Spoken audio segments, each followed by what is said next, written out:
I'm Vicky Tingy. I'm the service manager for the early intervention team in Norfolk and Waveney, and I'm responsible for the governance of the service, the quality and service delivery, all aspects of the service really.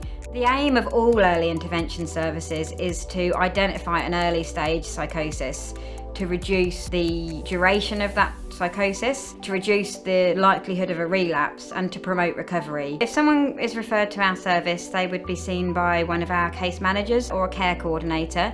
They're responsible for all parts of the person's journey through our service, and they'll stay with them for the whole journey.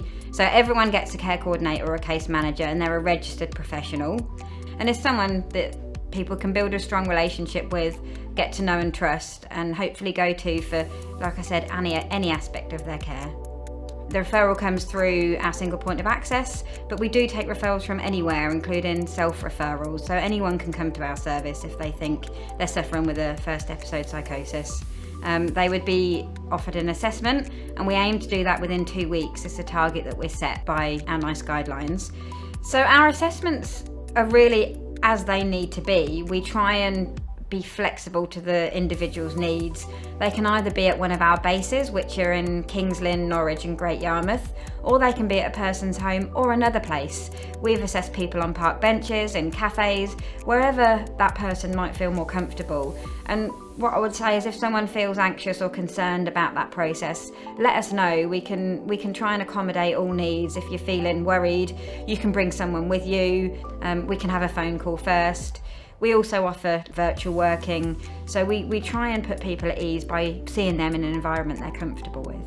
Sometimes people are offered extended or longer assessments than just the one session, and if someone's accepted by our service, they can expect to be offered up to 3-year service and see a whole range of professionals. So the treatment could be medication, it could be therapies, including family therapy, CBTP. They might be offered vocational work if they want to get back into work, or volunteering, or even education. They could be allocated a peer support worker to work alongside them for aspects of their care, such as social recovery.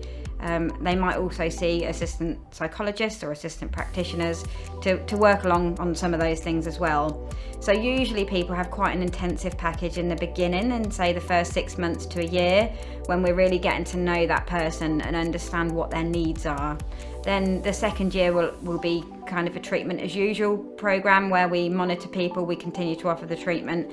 And in the third year, we really start to get ready for discharge for people. So people to understand what their discharge will look like, where they'll be discharged to. So most people go back to their GP, but if there's further work needed, where that might come from, and preparing people for that and a life without our service, which obviously everyone needs to go back to at some point. If someone was to relapse after they've been discharged, they would go to another mental health team, so an adult mental health team, or maybe our wellbeing service. And some people find that they can be managed through the services from their GP as well.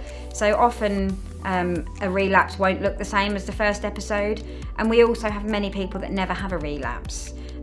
Each individual's journey is completely different, and it's really difficult to cover all bases, I suppose. So the reason we offer a 3-year service is because usually if someone's going to have a relapse, it's within that first 3 years, and we're then around still to be able to offer the treatment for that relapse as part of the first episode.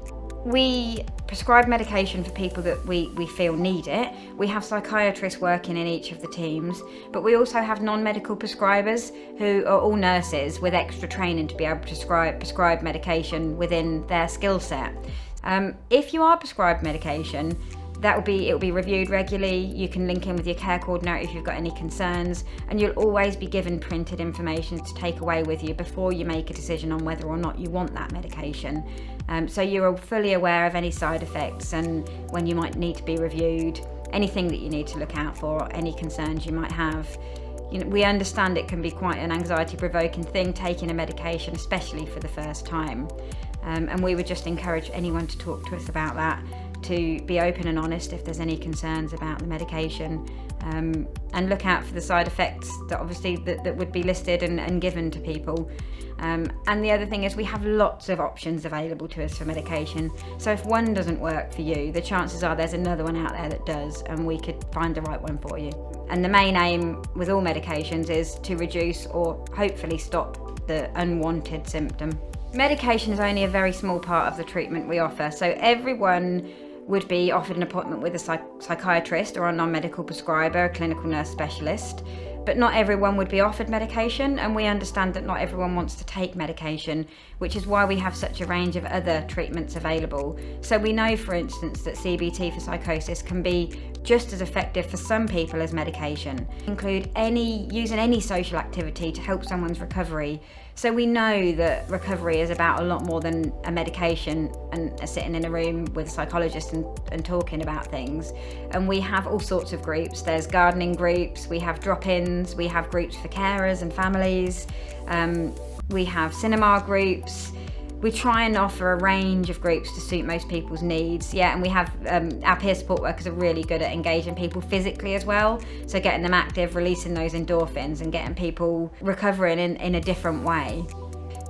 We know it's a really good way of engaging some people that don't want to have that more formal treatment, that want that more informal level of care. We know that such a large part of someone's recovery is to get back to their normal life, to engage with their friends, to be able to do the things they want to do.